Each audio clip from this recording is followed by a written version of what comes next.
Hello there everyone, welcome back to a very special Star Wars Unlimited video.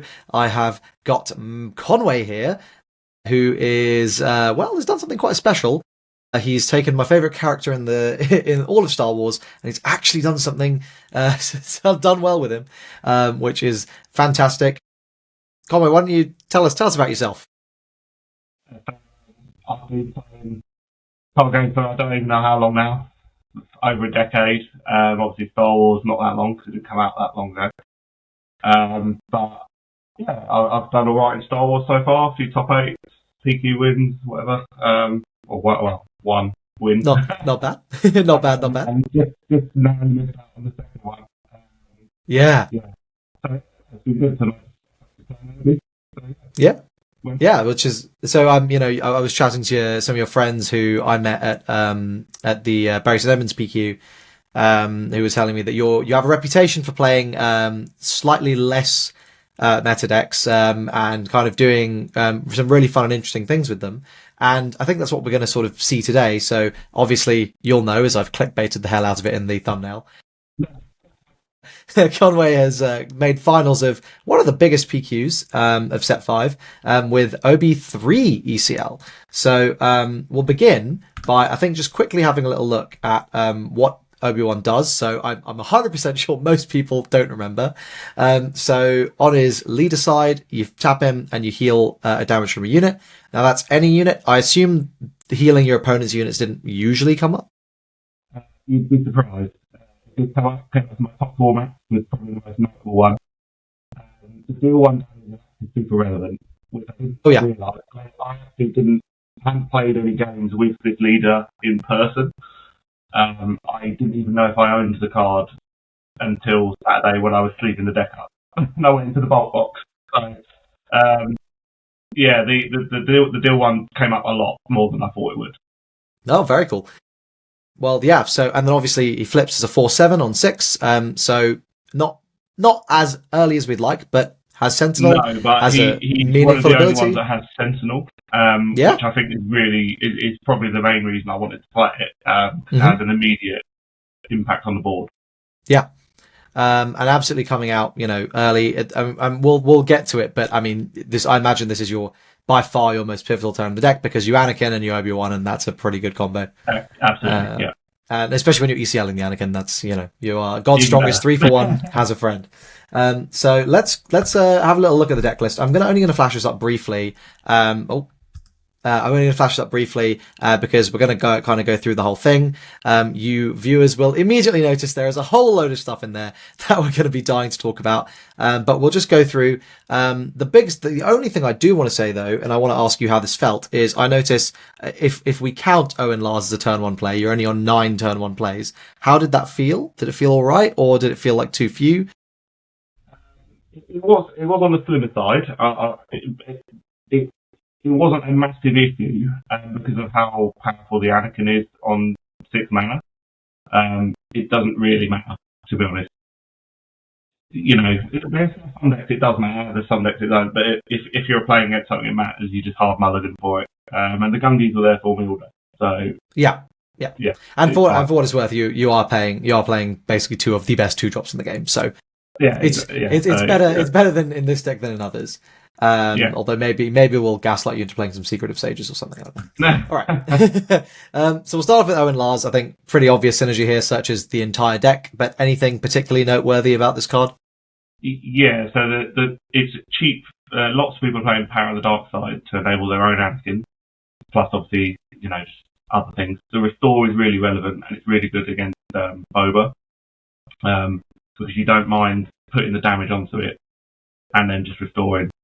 It is really good. But also it lets you get away with playing only one Vader. Yes. Because you could I always had Vader when I needed it. You'll find it inevitably, yeah. Yeah. That makes sense. And yeah, definitely. I mean, it also so I played Kylo ECL at this PQ, and there was a lot of Bobas in the room, and I think having some nice restore absolutely makes sense. How that will make the matchup a lot more favourable. The leader power as well, it effectively means you can reduce all their indirect damage by 1. Well, exactly. So your leader effect sort of negates their leader effect. And then the other thing, sorry, I should have said, the other obvious synergy is you kind of blank Tarkin Town. Not exactly, but to a pretty significant extent, you can just say no.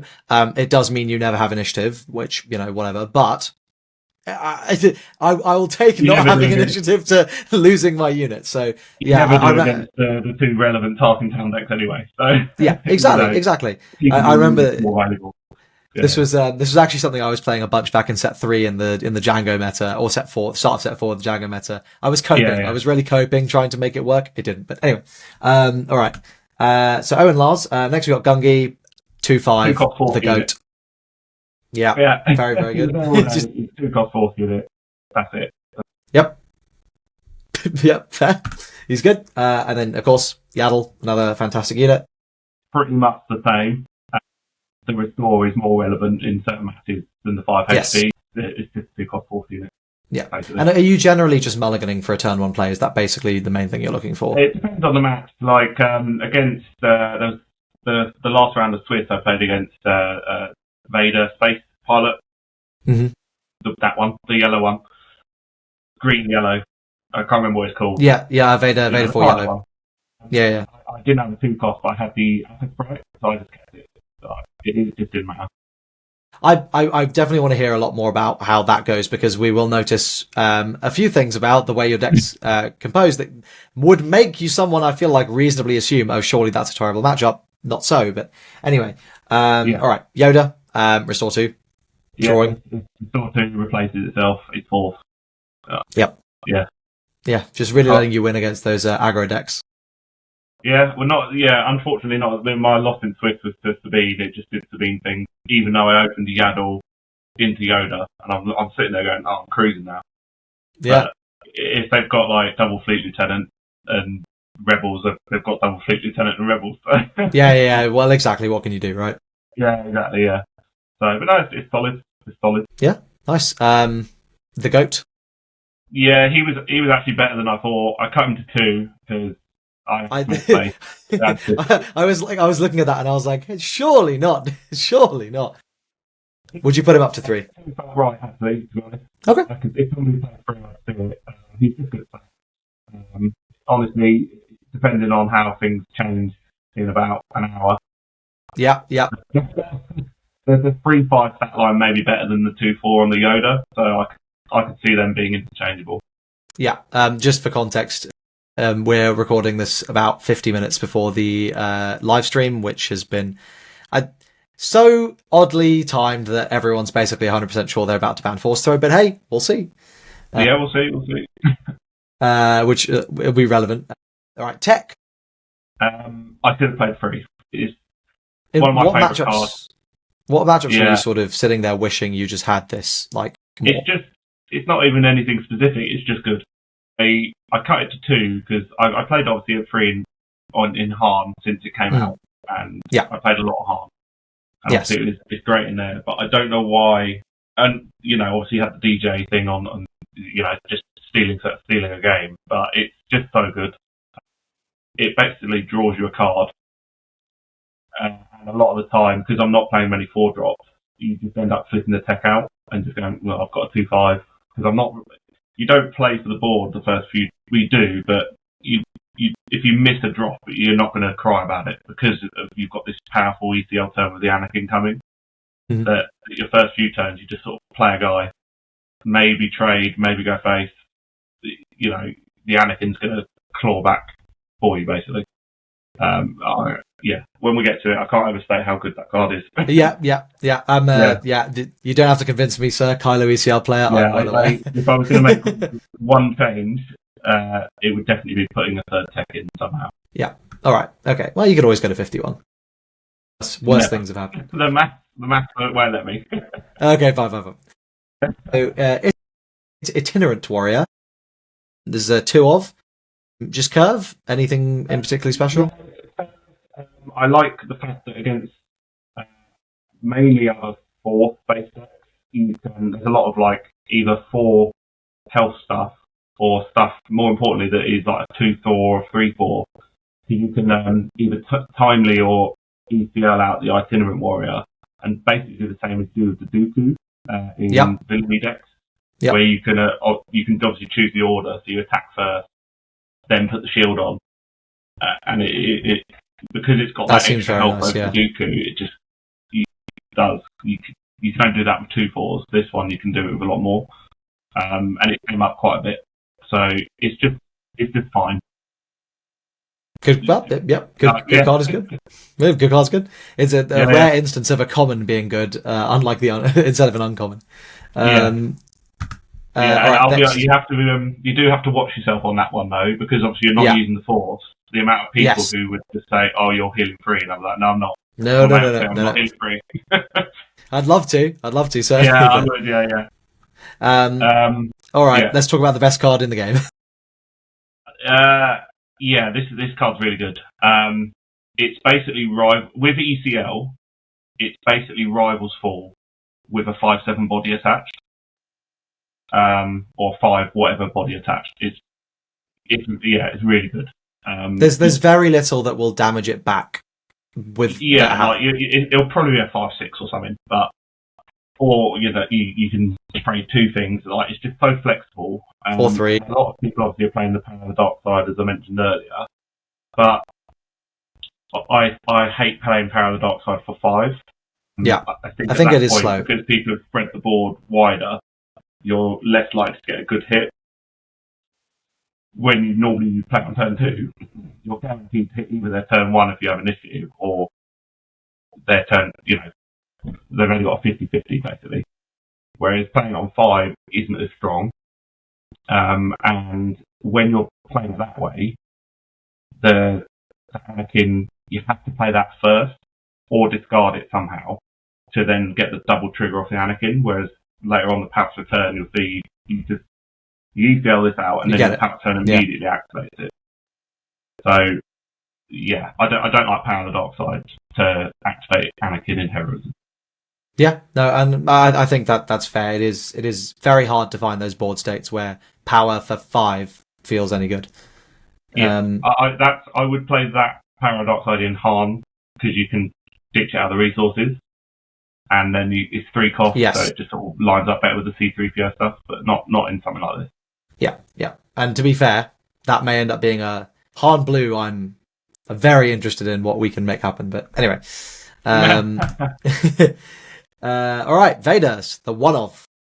The one of Vader. It was 2 of. I was playing 2 of this and 2 Palp's return until Saturday afternoon. I was chatting with Miles about it, and I was like, the second one just feels bad, so I'm just going to play one. And it'll get it to me.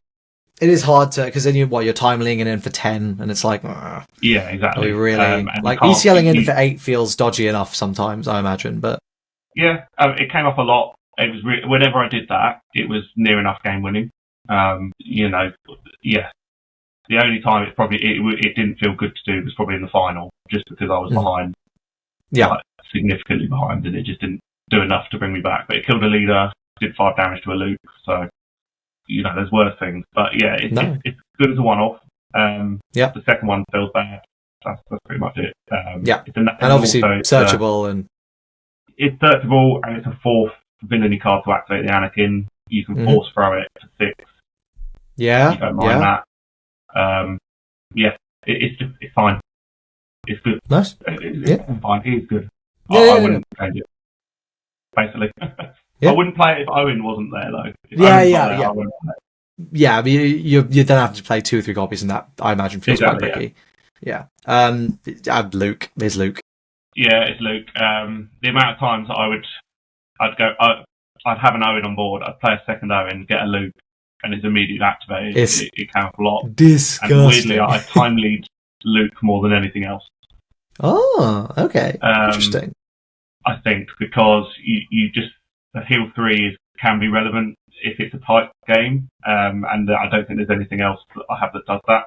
Yeah, well, I mean, we've seen how good that can be when people timely in a Walker, right? But this is timely in a Walker and also nuke something, and then also nuke another thing, which is like better. Yeah, very similar. Yeah, great card. Very similar to, you get it off the Palp's return for 8. It's great. Yeah, it feels better when you play it off Palp's return. Yeah. I mean, yeah, just more Lukes, more Anakins. I mean, it's always a good thing. Then we've got Blue Leader. So now we're on the space part of the deck. Other than Anakin, I think this is my favourite card all day. I haven't played a serious event since Liverpool back in April. I've been going to my locals on and off, but I've been playing Qui-Gon Blue mainly. I can tell Anakin's your favourite card. Anakin's my favourite card. Since it came out, Anakin and everything there. Since I had them, they've been there. Total bomb. I haven't played any green since the new set came out, and this card lines up into all of the Force decks unbelievably well. Very similar to Itinerant Warrior, they've all got like 4/4 stat lines, or 3/4 or whatever, 3/5. It kills a lot, and it happens to be good against space decks. So this was probably my favourite card yesterday. Yeah, and I can see how it also forces Vader into annoying situations, because you trade with you hit their 1/2 or whatever. It's a 3/2, and then you go, you're going to kill this? Because if you don't, I'm going to heal up, and you can't. And then suddenly they're in a really awkward situation. Yeah, the most important one to hit is Sanctioner's Shuttle. Yes, yes, exactly, which is the other, Yeah, and then, like you say, you're like, well, if you don't kill it now with something, I'm going to heal it, and I can kill something next turn. But yeah, the amount of Ki-Adi-Mundis this bad boy ate is... It lines up very nicely. It does line up very nicely. Yeah. That makes a lot of sense. And then, so you said this is the most important card in that Vader yellow matchup. I mean, when this card was shown, it's hard to expect like a 4/6 for 5 to be bad. But tell us, like, how good is this card? I only really played it again in the Vader match and in my match against Boba in top 8. Otherwise, it just got resourced because everyone's just ignoring space. You're either space or your thing. But against that Vader match, if I had this, I kept it, and I cleared the board the turn before they flipped Vader, and then you, more often than not, you keep it on the board to threaten whatever it is. And it's the only reason I managed to beat the Vader in my final round of Swift. That's I can't say any more. That's it. It's purely for space deck. Yeah. You ECL out. You can hit something for 4 with the ambush, and you get 2 procs of the effect, which lets you either kill 2 things with 2 or less health, or double up on something else. And the flexibility, which is basically always going to be a board clear, because you're sniping. They're not going to have a Victor Leader left. Yeah, exactly. And even if you leave a couple of the tokens out, that's fine, and they're not doing a whole lot. But it lines up well into a lot of what they're playing. And yeah, this is the only reason I beat Becker in that last round, I'll be honest. Yeah. And also you for 6 turns, I think. Oh my god. Yeah, and game 3. Game 1, because I only played 2 in the main, I didn't see it. And game 1, honestly, it lasted about a minute, I think. 2, I had it in my opening hand with no turn 2 or 3 plays. I kept it. It's that important. And then I DCL'd it out, cleared as much as I could. Did the same the next turn. Yeah, great card into that match. Nice. Okay, and then home 1. I love home 1. Brings back tech. Yeah, there we go. End of £2 legendary for the longest time, until people applied their frontal cortex developed and they read the text and they went, oh. Tech is so good against control decks, and being able to play 5, maybe more copies is really good. The restore is relevant. It's like you said earlier with the Walker, you can time it out. Occasionally you get a Luke off it. The game's not that long. It's just a really solid card. I sided this against control for the longest time in harm, and it was always good, even for 10. That makes sense. And I do have questions I have for you about a couple of card choices you didn't make, which we'll sort of come to in a bit. But as we round out the rest of these. So, okay, we're off aspect Force throwing in this deck. I think this is something that a lot of us thought may happen, hasn't. Tell us about Force Throw. I have played Force Throw off aspect basically the entire time I've played the game. The card is so unbelievably strong.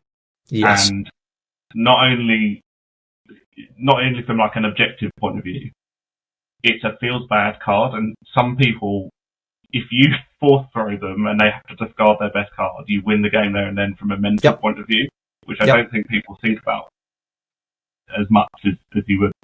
One of my friends, if I'd force throwed him and I'd got rid of a Luke, he's like, that's it, I know I'm done. Yeah. It doesn't matter how impactful it is, I know that I've won the game. Just because they get rattled basically. It should have been banned in set 1. I'm not joking. It should have been banned 2 weeks after Galactics, but hey, we'll see. We'll see. It's been so good so long. You couldn't be able to just dash the card for 1 mana and delete a leader. Yeah. Yes, I agree. Okay, so we know Force Throw is good. Obviously timely. We sort of discussed why this card's amazing. Fell the Dragon. Removal's good. There's a lot of meta things at 5. It's really bad against the space decks because they're all 4/6s. You basically hold it for Devastator. Yeah, that makes sense. They're playing that, but yeah, it's fairly safe bet. Yeah, it's a good card. Okay, so Palp's Return. So we sort of broadly touched on it, but so is the game plan largely? You do your turns, you ECL in an Anakin, you're only usually activating the Anakin 1 time on your ECL turn, and then you have your flip. On 7, something dies, you Luke, and then on 8, you Palp's Return, and then you get the double Anakin. Is that broadly what the game plan is? Yeah, pretty much, yeah. When you're on 2, 3, 4, 5 mana, it doesn't really matter what you do. Mm-hmm. Within reason. But you just sort of play guys, hope for the best, and then you get 6 mana, you activate ECL, you Anakin, you cover the board, get your leader, and then you go from there. The fact that this can bring back Luke, it can bring back anything. So I bought a Palpatine 1 with it against, it's just it's flexible. You can decide to 6 with 4 throws, and then start on the head with Anakin on 6. It's just good, and it's the reason I wanted to play this colour combo with Anakin. Yeah, no, that makes a lot of sense. Yeah. And then I think, and of course, Ewing, build board, grab Luke, grab Anakin, grab Owen. It's one of them ones where I think if somebody played the 3rd one, I would understand it. I wanted to play the 3rd one, but I'm usually, because I do love this card, I didn't miss the 3rd one. If that makes sense. Yeah. Because I was already playing. I saw the Lukes from the Owens. It didn't feel as necessary, if you like. Yeah, that makes sense. And yeah, it's I imagine you thought about Kelleran, but I think the ability for this card to get multiple things trumps the bigger body Kelleran comes in with. Absolutely, yeah. I don't like Kelleran outside of something like red, Han, and green, because you can reduce the Kelleran's cost. Yeah. I much prefer this card, personally. Yeah. I like the flexibility. Okay, we have Jedi Lightsaber next. So this is a 3 of. I assume you are, you could be doing lots of things. Are you suiting up 2 drops usually? Are you suiting up your leader on flip? What's the game plan? This card has won me more games than any other in Star Wars by a long margin. You play a guy on turn 2, doesn't matter what it is, and you attach it to it. And if it happens to be a Force unit, Grogu, Yaddle, Jedi Consular, doesn't matter what it is, they're attacking the other units with +5/+5. If it's Force. You just snowball the game. So, yeah. Yeah. And it's just a line you don't take against the control decks, right? Like, if you think, you're going to power me, I'm not going to take that line, or, you main deck confiscate, I'm not going to take the line, otherwise I'm going to destroy you. Against certain decks, mainly anything that isn't blue, yeah, it quite safe to just stick it on your leader. Yeah. You can't kill it. Yeah. Without rival sword. Yep. Yeah, that makes sense. You got like a 7/10 Sentinel. 7/10 that's an attack for 9. It kills anything that isn't a Crate Dragon or a Emperor Palpatine leader. Very good. Or Jabba. Can we put some respect on Jabba the Hutt leader, please? Outrageous. But I don't take any damage back. Yeah, true. And then ridiculous card. Yes. And our other upgrade is Perilous Position. I love Perilous. I like the flexibility. It's probably the other card I would have liked to get at 3 copies. Alongside the text, it's really flexible. And against stuff like Quinlan, you can, they flip on 5, you Perilous it, obviously same stuff with damage or whatever, and then what Anakin just clean kills it, leaving the -3/-3 to kill something else. So just stuff like that. It's just a really flexible card. Yeah, nice. Makes sense. So I think that's the end of the main deck. We're now on to sideboard cards. So Confiscate, I'm thinking Entrenched, upgraded units, and pilots, but is there anything else you're playing this for? It's purely for pilot decks. I don't think piloting leaders are that healthy, especially when this is when it goes, I think there's a problem. Yeah. Post-rotation, it'll be a very different world. As long as they're in the game, I think you have to decide to win against pilot deck. Yep. No, makes total sense. Then we've got Rivals Fall. I'm assuming this is for like the big leaders like Kylo. Kylo is probably the main one. It's flexible, but again, it's good against the pilot decks. Yeah. Yes. Which you don't really have an answer for. Yeah, just a nice one-shot Vader. If it's a Vader, you're happy to just get rid of their one big unit that they play. It's also an extra copy of effectively Spell the Dragon to kill Crate Dragon. Mm-hmm. Even though you're taking 6, you just need that card gone. You need it gone, otherwise, deal clean with it. Yeah, that makes sense. I think I bought that in every game. I sided that in. Probably main it then. That's what I'm thinking. Fair. Yeah. So I think here's our space. A 1-off Falcon. Now I'm assuming this is coming in off of like U-Wings or something, but when, why, go on. Is this just a random lethal? You haven't got any other damage. This colour combo doesn't have any damage from hand. I don't think. Quote me on it, but I don't think so. So against control, you need that. I also sided it against Vader decks because there's no point in having an Obi-Wan unit against Vader when you could be playing this. But against control is mainly because you can just you can just reuse it, right? Yeah, you can bring it back to home 1 as well. Yeah, that's it. Really.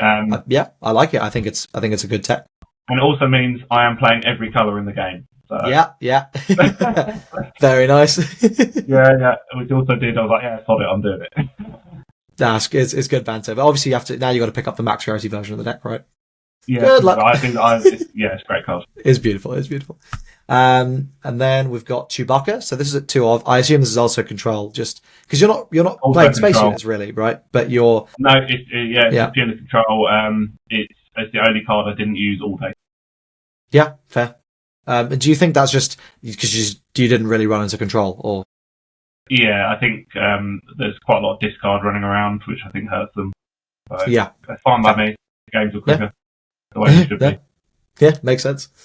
And then our final card is Redemption. I bought this in quite a lot actually. I did want to main this. I think I would be if somebody said to me I thought the U-Wings for Redemptions, I'd be like, yeah, that's good call. Probably what I should have done. Yeah, it's just a good card.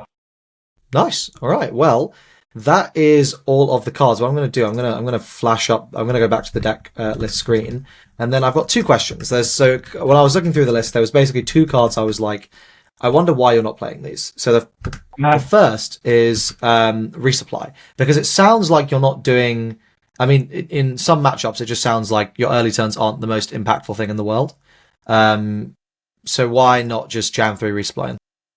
I hate playing resupply because it feels like I'm doing nothing. I don't like to be. I like to be proactive. Even if you resupply against certain decks as well, you fall so far behind. Even though the Anakin's good when you can make up the math. Yeah. So if I play a Yoda out on turn 2, I can you can buff it or whatever. You can attack it, weaken something. The maths just works better. I don't like resupply. No, and for what the main reason, it's great if you have it on turn 2. Well, best I don't mind it on turn 2 or whatever. Or on 5 resources, because then you just deploy and But yes. Yeah, I hate drawing useless cards, particularly late game, because I'm at that point where I need to be doing stuff. And it's another reason I didn't want to play too many 2-drops, because Gungi, whilst it's great turn 1, after that it's pretty useless. Doesn't do it. Yeah. Similar to Yaddle. Makes still sense. Owen, however, is good at all points. Mm-hmm. So he gets a pass, but that's the main reason. You're going to, I've got to kill that crate dragon. I've drawn a resupply. Great. Yeah. I think, like, for what it's worth, I also I've never been a fan of resupply outside of exactly Han 1 green in hero decks, just because it's so inconsistent. Like I play villain decks mostly now, but I have Super Laser deck and I have resupply. Okay, I have 6 cards. Like, fine, I'm doing it, but like 3 is a bit. And then the other question, and I think this is the one I'm more interested in, is why Jedi Lightsaber is great, but doesn't General's Blade? Oh wait, I realised that is Obi-Wan. Well, I've answered my question here. They are all Jedi. Yeah. So Obi-Wan and Republic Traitor as well. Yeah. Yeah. So the original version of this list, actually, instead of Owens, it played 3 Jedi Consulars, and I also played 3 General's Blade alongside the Jedi lightsabers. And then it didn't matter which 2-drop I opened and which lightsaber I opened. I knew turn 1 and turn 2 what I was doing. I don't like General's. I like General's Blade as a card, but in this, I think because of what you're trying to do, and you're just you're almost like sort of on the control-y side of mid-range. You just want to start swinging at stuff with a lightsaber.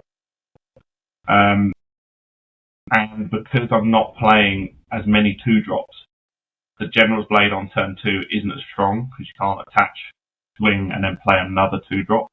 Yeah, and it means you can't ECL on 6 if you flip and attach it to Obi-Wan. Yeah, that's also... Well, I can't ECL the Anakin, but yes, agreed. Yeah. However, it does mean you could, in theory, attach the General's Blade turn 2 and then swing on turn...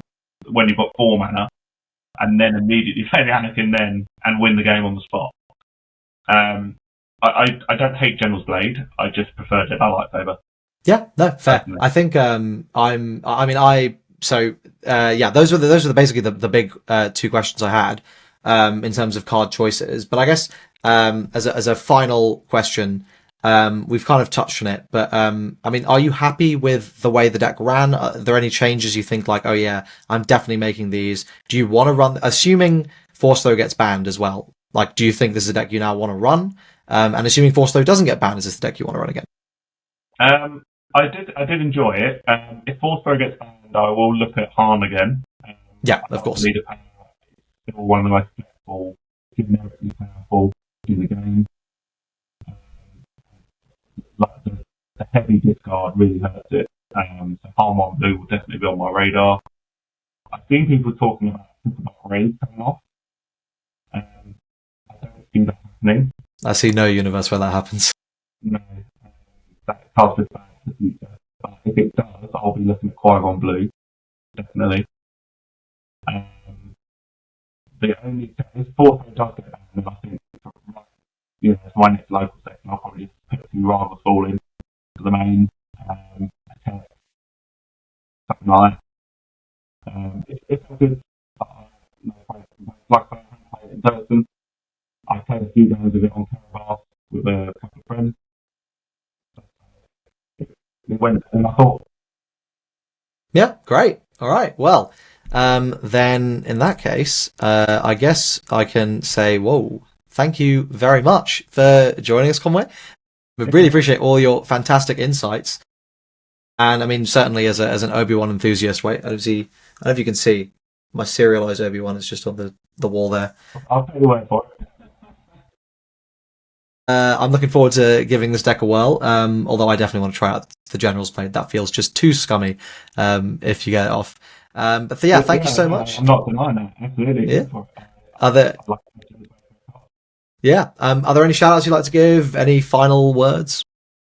Yeah, Miles, our mutual friend. I know he's your name's Brandon Sanderson. Big Stormlight fans. Yeah, Stormlight's the one. So, yeah, he did the best day yesterday. I think he enjoyed himself. Yeah, that's good. Brilliant. Oh, and the veteran guys is also top 4 as well. Nice. Well, congrats, Lewis. Well done. I've seen him about in London as well with his dad. So shout out to Martin. Fellow bald brother. There's 3 of us now. Anyway, that's it. So much. Thank you so much for watching this video. I hope you all enjoyed it. Say thank you, Conway, in the comments, and subscribe for your next dose of lovely Obi-Wan goodness. And see you all very soon.